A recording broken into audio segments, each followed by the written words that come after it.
We've come here to see Folk in a Box, which is this amazing little thing where musicians play in this tiny teeny little box, and we go in one by one and have a musical experience with them. So we're here to see the Falls, and afterwards we're going to get a little interview with them, which is so amazing. So look at this. Look how little the box is. With the Falls, we've got Melinda and Simon, and they've been nice enough to let me ask them a few questions, which you guys have sent in. So that's pretty cool. That's very cool. Yeah. I didn't even know that bit. That's really awesome. Are you excited about going to LA? That's huge. We are very excited. I'm a little bit nervous. I was in denial that I was moving to LA until about 4 days ago, and I went, I really need to pack up my whole life. I hadn't started and realised that I had about a week and a bit, so I've now started and I'm getting ready to go. It's really exciting, but it's a huge move for us. So. Yeah. What do you think you'll miss about Australia? I'll probably miss some of my friends, and I'll miss Cooper's Pale Ale, I think. Cooper's what? Oh, it's just a beer. I was talking to my friends. Oh, it's a beer. What's that? I didn't know it was a beer. So it's just like an all ages. Yeah. No, I won't miss that at all. No, I'm really going to miss my friends. I think that's why I was in denial about going. I was just, pretending that I wasn't going anywhere and that I was still going to see everybody that I see every day. And I just realised that I'm not. So there's a few special people I'm saying goodbyes to, and just people that probably don't even know that they're special in my life every day. There's an old guy that lives in my building, Arthur, who always makes sure that I'm okay. He's Greek, and he always goes, "Are you okay?" And I'm like, "I'm okay." So I'm going to miss him asking me if I'm okay every day. Oh, that's lovely. Yeah. That's so lovely. Havana wants to know how you met. We actually met when we were both studying. We both studied music. We went to the Conservatorium of Music, which isn't far from here. Mm-hmm. And we just lived in a big share house with lots of other musicians, and that's kind of where it started. Simon finished university, I dropped out. But to do this. Yeah. So I was like, who needs a degree? Hopefully the music thing works out. I'm sure it will. I hope so. Havana also would like to know how you got the name The Falls. I think it just came from always when we were Melinda's from Darwin, and we often were up in Darwin, and we always used to say we're going to go out to the Falls. It was just sort of a phrase that was familiar to us, and then we were looking for a name that matched our music and the feel of the songs, and we just kind of stuck with it. Oh, because I did a bit of research and it said that it was after a book. Really? Yeah. Is that like on Wikipedia or something? It was somewhere. Apparently, it was from. There's a book called The Falls. Yeah, The Falls. That was where it originally came from. Simon does tell a story about Yeah, Albert. Yes. Yes. 1956, The Falls. When we did a little EP that we handmade when we first started playing shows, and there were images from that I even used. Because I'm stupid sometimes, I handmade 50 EPs, and they were all different covers. I was like, I'm not going to do the same one twice. At about 25, I was regretting that decision, but in the end it was amazing, and a lot of inspiration came from that book. I actually know a musician in England, and his name's George Reese, and he hand draws albums for everyone. That's amazing. I think, you know what, it is a really exciting thing to do, and it does really challenge you and get you thinking about ways, I don't know, things that represent you. That's what I liked about it, was coming up with so many different unique things that were a representation of us, that were all quite different from each other. That's so awesome. Cameron wants to know, were you well behaved in school? I was. I'm such a nerd. I'm always the good girl. I kind of do what I'm supposed to. Not much of a rebel. I kind of am in a quiet way, but at school, no. I was just like, yeah, whatever, I'll do it. You were good. I wasn't so good. I wasn't like a bully or anything, but I always used to get trouble singing. I've heard stories that you've did some pretty terrible things at school. Ooh, the secret's out. On the bus, didn't she like do Oh some yeah, but that was just like that's just like kids being funny. boys you know? being boys? We just like tied some guys tied at a pole. You know, we had to wear ties, and he kind of got stuck on the bus, and I got. But you know. I've heard stories, it's bad. I'd never do anything like that. It's very well behaved. John Lovell would like to know, would you rather fart music or burp lyrics? I think I'm for burping. I'm okay with burping. Yeah.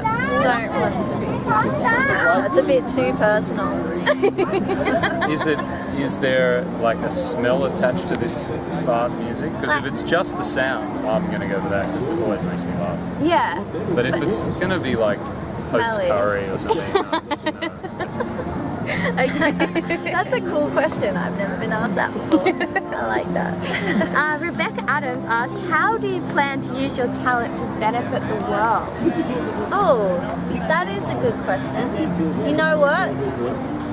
To begin with, it's kind of selfish. I guess we started playing shows at the Hollywood.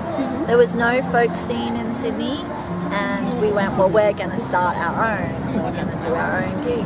And I guess that's the first step for us to help anyone else, was trying to create a community of people that will come and just listen to try and discover new music. So for other musicians that we knew, we wanted to create a platform where they could do a gig, where they didn't have to worry about how many people they brought, or because, you know, when you're a musician and you're starting out, you get those emails from venues and people going, so how many people are you bringing? We really need you to bring this many people.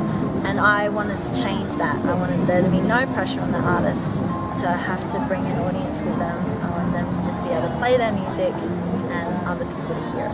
So hopefully that's good for everybody involved. Yeah. The listeners and the players. That's so amazing. No, I've heard you've helped a lot of people.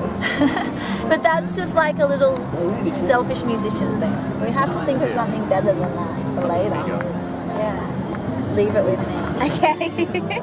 I'm an ideas girl. I'll come up with something. No worries. John Lovell has another question.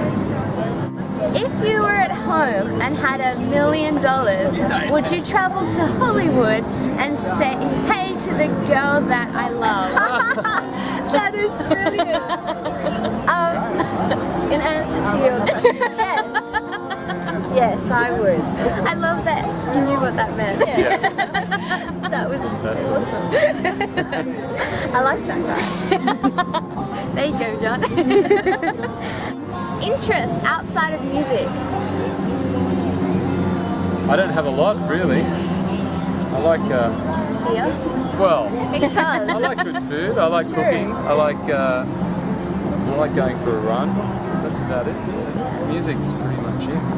For a little while, I guess that's a tough question for us right now, because the last couple of years it's just all been about working as hard as we can to get our music out there.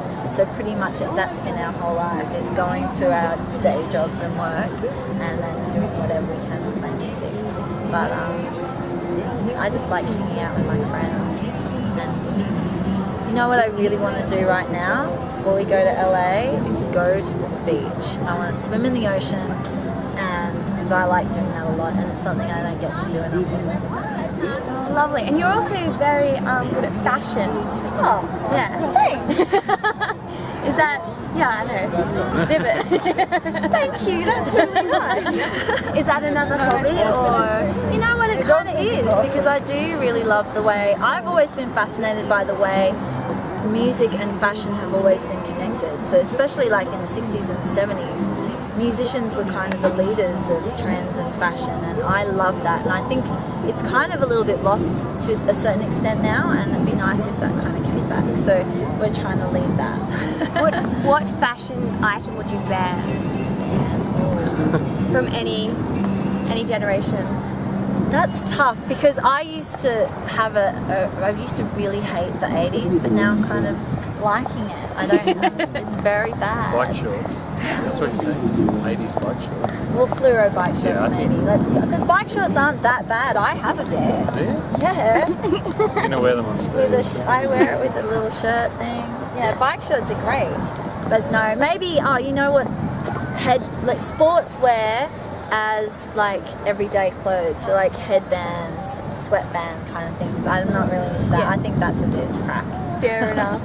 Cassie would like to know Backstreet Boys or NSYNC? Oh, Really?